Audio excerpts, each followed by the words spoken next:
Greetings and welcome to the April 22nd edition of Reading Through the Bible in a Year from Mighty Through God. Today we'll be reading Joshua chapter 24, verse 1 through 33, which is the end of Joshua. Luke chapter 21, verses 1 through 28. Psalm 89, verses 38 through 52. Proverbs 13, verses 20 through 23. And today I'll be reading from the New International Version. This section is titled, The Covenant Renewed at Shechem. Then Joshua assembled all the tribes of Israel at Shechem. He summoned the elders, leaders, judges, and officials of Israel, and they presented themselves before God. Joshua said to all the people, This is what the Lord, the God of Israel, says.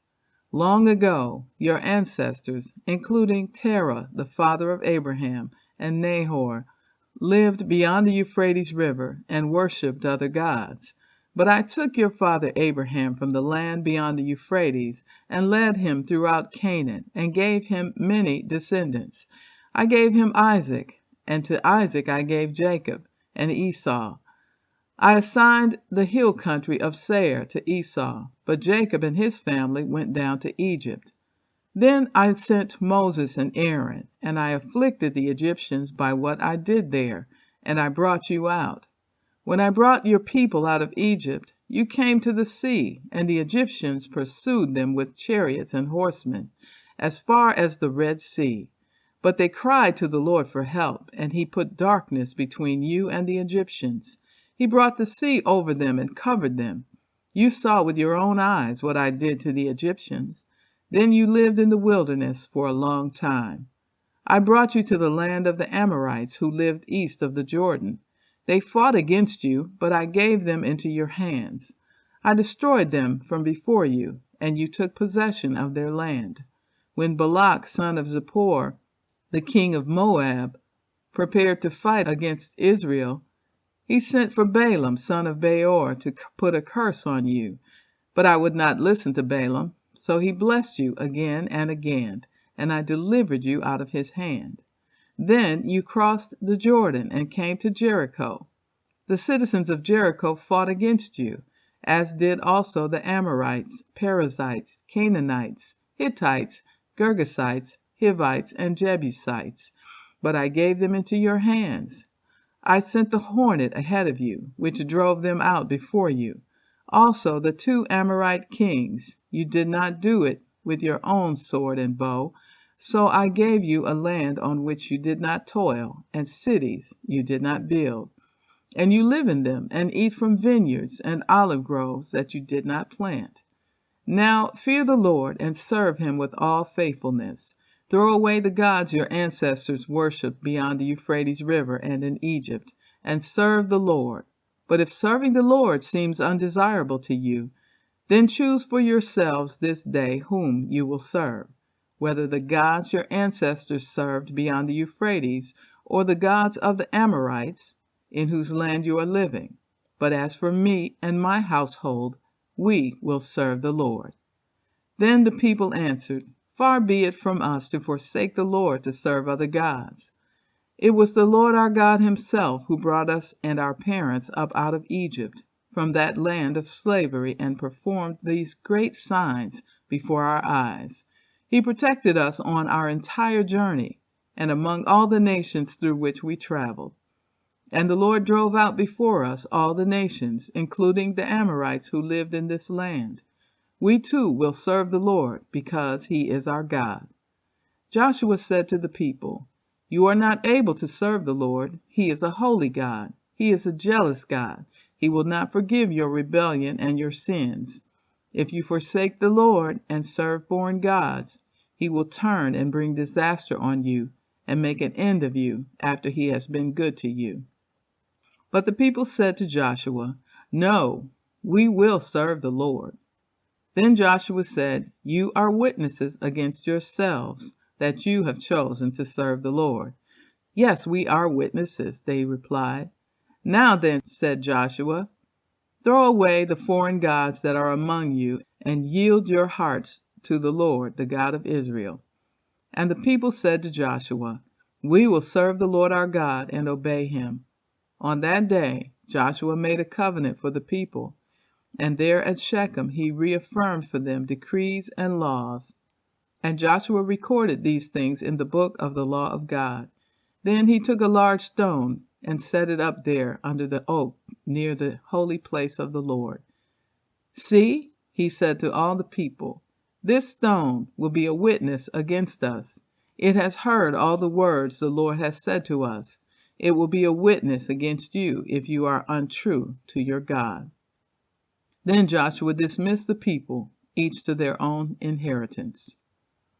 After these things, Joshua son of Nun, the servant of the Lord, died at the age of 110, and they buried him in the land of his inheritance, at Timnath-serah, in the hill country of Ephraim, north of Mount Gaash. Israel served the Lord throughout the lifetime of Joshua and of the elders who had outlived him and who had experienced everything the Lord had done for Israel. And Joseph's bones, which the Israelites had brought up from Egypt, were buried at Shechem in the tract of land that Jacob bought for 100 pieces of silver from the sons of Hamor, the father of Shechem. This became the inheritance of Joseph's descendants. And Eleazar son of Aaron died and was buried at Gibeah, which had been allotted to his son Phinehas in the hill country of Ephraim. Luke chapter 21. This section is titled The Widow's Offering. As Jesus looked up, he saw the rich putting their gifts into the temple treasury. He also saw a poor widow put in 2 very small copper coins. "Truly I tell you," he said, "this poor widow has put in more than all the others.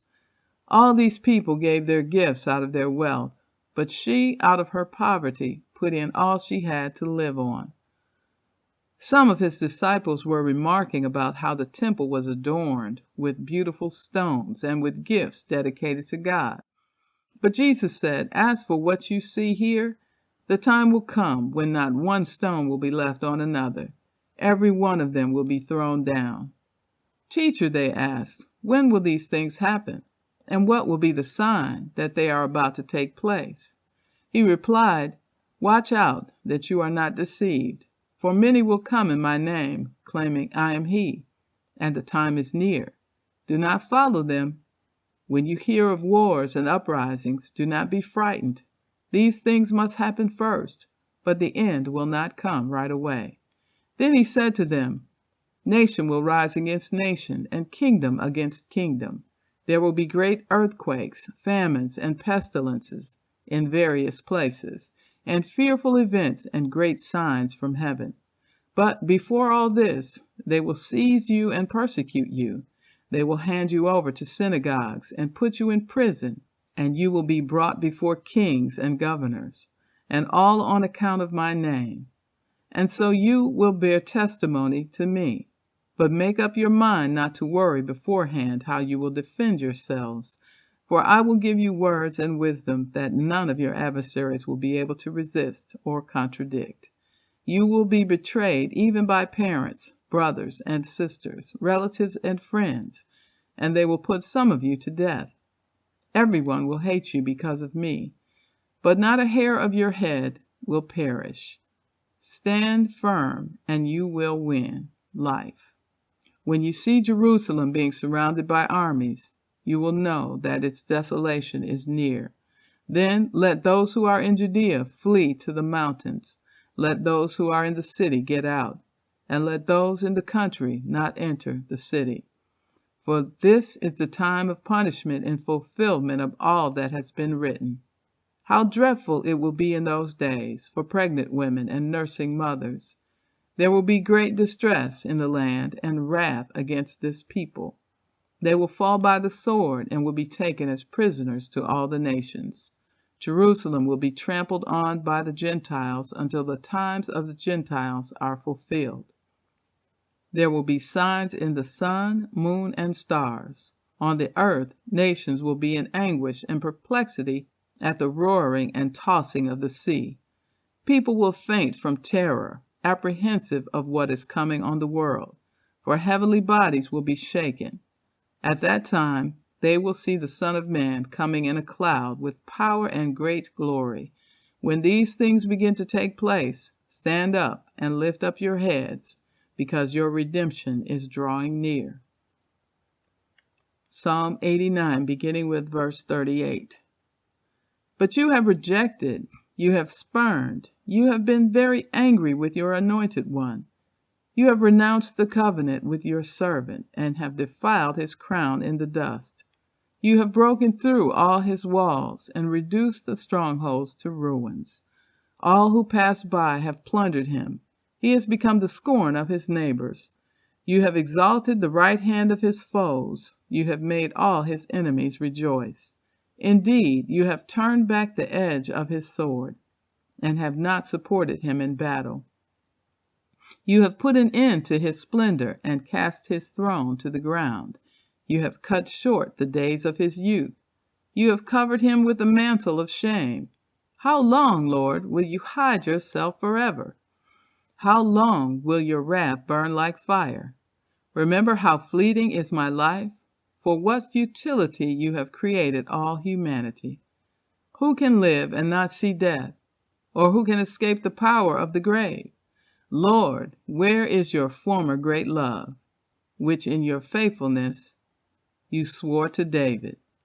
Remember, Lord, how your servant has been mocked, how I bear in my heart the taunts of all the nations, the taunts with which your enemies, Lord, have mocked, with which they have mocked every step of your anointed one.